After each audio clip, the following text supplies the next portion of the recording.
Right.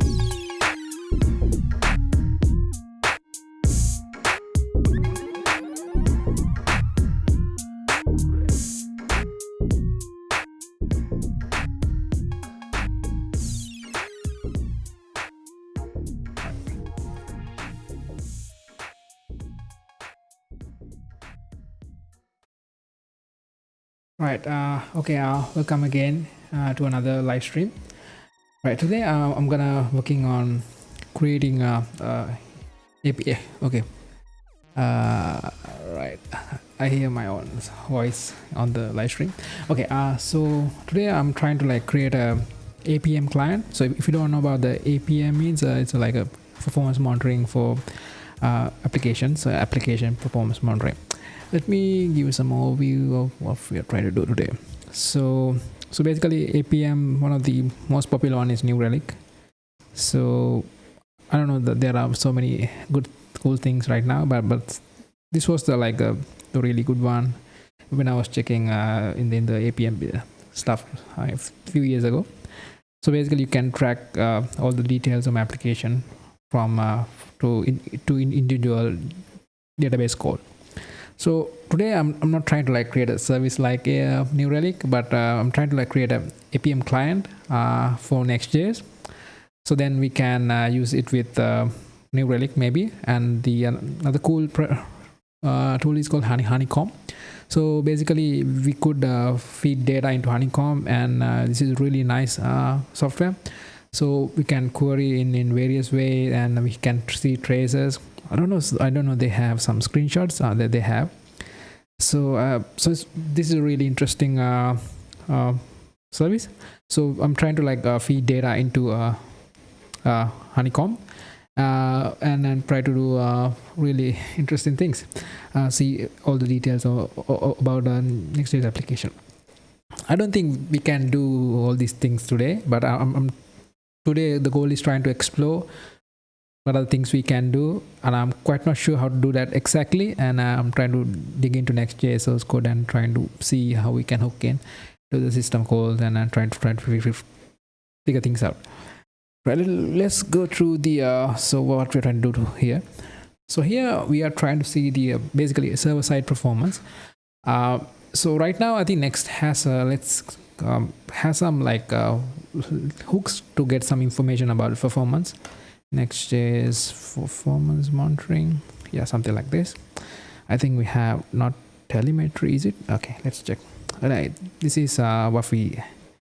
So this is just taking information and send it to the Next.js to get some feedback. Next.js, let's go to the performance. So I wonder why no one actually work on something like this. I see a client, another service doing a APM product, Next APM, but I haven't get any information lately, but they have to right now. So that's one way we can get report web vitals. So this is basically information about the client uploading, maybe not useful about the server side aspects. Yeah, this is basically so this is important, but just based on the client end user. But I'm mostly focused on the server side performance right now. All right. So there are some information about the hydration, yeah, change route, and this is really important. Next.js render. I still think this is client side. Yep. Right. All right. So yeah, this is good, and yeah, so there's no updates from the last time I checked. Right. So what we're trying to do today is trying to see. Basically we have a couple of places we can track stuff in Next.js. So one of the thing is get initial props inside the server, even though it's kind of not used right now, not recommended, but still a lot of people use get initial props. So this is something we should do, track. Another one is get static props, and you wonder why we need to get static props in the server, but that's when we are trying to build static regeneration. With static regeneration we have to run this inside the server, so then we need to check about this thing as well, and server side props for sure, and API routes. So these are the places that we have to look in. And all right, and then what we need to track. So we have to track the page name or the API route and some parameters maybe, and also the path name, so the URL path name, so all these things. And then this is the critical one. We need to check the time spent on these places as a whole.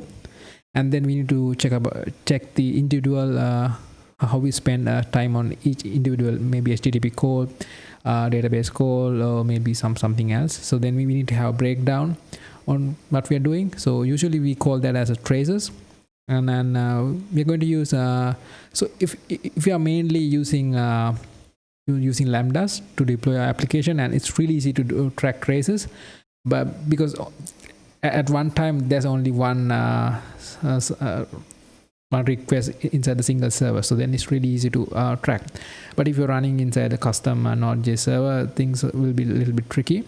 So then we need to use Node.js async context. So there's like API in Node.js called async hooks, so where we can actually create a kind of like a thread. How can I explain it? Like, so basically it will capture the it will go through the each kind of callbacks, and I can track inside the callbacks. It's a really nice thing. I'll show you, when you're doing it for real. So we have to use something like this, and this is only available in Node 13 10. So I don't think in lambdas we have this version running. I think it's almost Node 12, I guess. At least of us I'll use that.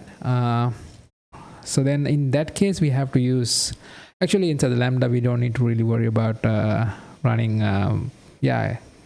this kind of thing, because there's only one thing running at each single point. So anyway, we have to use this one. This is comes with Node.js. If not, we have to use something like this, Node async context. This is also quite fine. This has some last time I checked, there was some memory leak issue here. So that's why I really don't like to use it, because there was no good updates right now. I still think the memory leak issue is there.